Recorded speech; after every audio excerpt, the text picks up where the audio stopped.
Hola chicos, ¿cómo estáis? Bueno, en este nuevo vídeo vamos a hablar de la sangre. La sangre. Bueno, la sangre es un tejido, como puede ser también el tejido muscular. Lo que pasa es que es un tejido que tiene, pues digamos, una composición líquida. Para empezar, lo que es la volemia o el volumen medio de sangre en el organismo de un adulto sano, pues estaría en torno a los 5 litros de sangre. Bueno, y esta clase, esta charla, la voy a dividir en dos partes, un poco la composición de la sangre y las funciones de la sangre. Bueno, si tuviéramos en cuanto a la composición de la sangre, si tuviéramos un tubo de ensayo y lo sometiéramos a un proceso de centrifugación, nos dividiera la sangre en varias partes, ¿vale? En lo que es el precipitado, el sedimento o el fondo del tubo nos encontraríamos con los glóbulos rojos, lo que es los glóbulos rojos hematíes o eritrocitos también.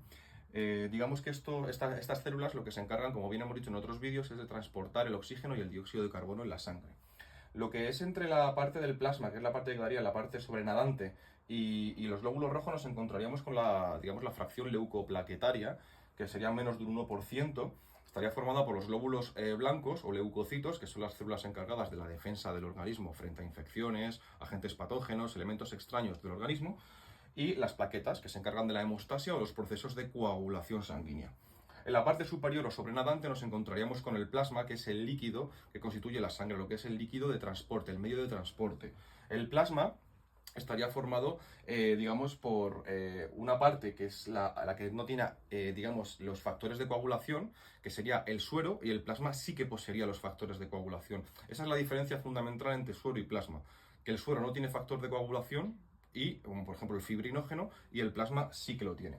Bueno, el plasma o la fracción líquida de la sangre sería en torno a un 55% del volumen total. La fracción forme, es decir, las células, tanto glóbulos rojos como glóbulos blancos, yo lo he dividido en dos partes. La fracción forme en cuanto a eritrocitos sería un 45% y menos de un 1%, que es muy poquito, la fracción leucoplaquetaria. Bueno, el plasma, o el medio de transporte, por eso he puesto plasma y suero, porque es, digamos, la diferencia que os he contado anteriormente. El plasma estaría formado por un 93% de agua. El otro 6% serían proteínas plasmáticas. Pues podríamos hablar de las albúminas, que transportan hormonas, lípidos, sales. Luego también tendríamos otra parte que serían las inmunoglobulinas, los anticuerpos, que tienen función defensiva, y otro tipo de hormonas, pues como otro tipo de proteínas que tienen función hormonal, ¿vale? Y luego el 1% son sales. Bueno, pues sales, pues las principales que componen la sangre son el sodio, el potasio, el cloro, sobre todo el sodio. La fracción leucoplaquetaria pues estaría formada por las plaquetas o trombocitos, que están encargadas de los factores de coagulación, la hemostasia, la reparación de lo que son los vasos sanguíneos ante procesos de hemorragia. Y luego tendríamos la parte de los glóbulos blancos o leucocitos, que en este caso lo he dividido en dos partes, ¿vale? Estos serían los glóbulos blancos o leucocitos. Tendríamos los granulocitos, que son glóbulos blancos que tienen gránulos en su citoplasma, por eso se llaman granulocitos. Hablaríamos de eosinófilos, basófilos y neutrófilos. Y por otro lado, los agranulocitos, que no tendrían gránulos visibles en su citoplasma por medios de microscopía. Hablaríamos de los linfocitos, que pueden ser BOT, y los monocitos o macrófagos. Bueno, esto entraría más dentro del tema de la inmunología, que no voy a entrar en detalle. En próximos vídeos espero subir un poco un vídeo de inmunología. Y por último hablaríamos de los hematíes o glóbulos rojos, ¿vale? Que sería la parte del sedimento, que estaría en torno a un 90-95% de las células, entre leucocitos y glóbulos rojos, pues prácticamente toda la fracción forme celular de la sangre estaría formada por los glóbulos rojos o hematíes. Esto sería un poco la composición de la sangre. Y ahora hablaríamos de las funciones. Bueno, funciones de la sangre, función respiratoria. Bueno, se encarga de transportar pues, el oxígeno y el dióxido de carbono desde los pulmones, que es donde se toma el oxígeno y el CO2, hacia los tejidos, ¿vale? Desde los tejidos a los pulmones, el CO2, producto del catabolismo celular, y de los pulmones al resto de los tejidos, bueno, del exterior el oxígeno. Función digestiva, bueno, pues se encarga de la absorción de nutrientes en la parte del intestino y la distribución de los mismos al hígado, que es el sistema porta, y el hígado los va a metabolizar para distribuirlos por todos los tejidos y células del organismo.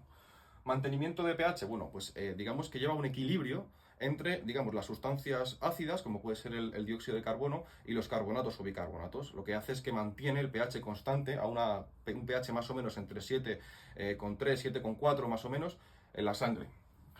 Mantenimiento del líquido intersticial. Cuando hablamos de líquido intersticial nos hacemos referencia, digamos, al líquido que está entre las células. Entonces mantiene el volumen medio de líquido entre las células.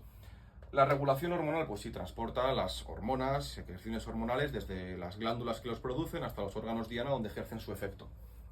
La distribución de calor. En este caso, sí, la sangre distribuye el calor por todo el organismo para mantener el organismo pues, en una temperatura óptima para las funciones vitales. Y la hemostasia, bueno, pues el tema de las plaquetas, como hemos hablado anteriormente, la hemostasia hace referencia a los factores de coagulación, a la coagulación sanguínea ante una hemorragia o una abertura, una herida en los vasos sanguíneos. Así que bueno, esto es un poco, digamos, la composición de la sangre y sus funciones. Es un tejido, como podéis ver, súper importante en el ser humano, en el organismo, en los animales, ¿vale? Entonces, bueno, espero que os haya servido esta clase, así a modo un poco detallado, y en próximos vídeos hablaremos, como bien hemos dicho, de lo que es el sistema inmunitario, ¿vale? Un saludo, chicos.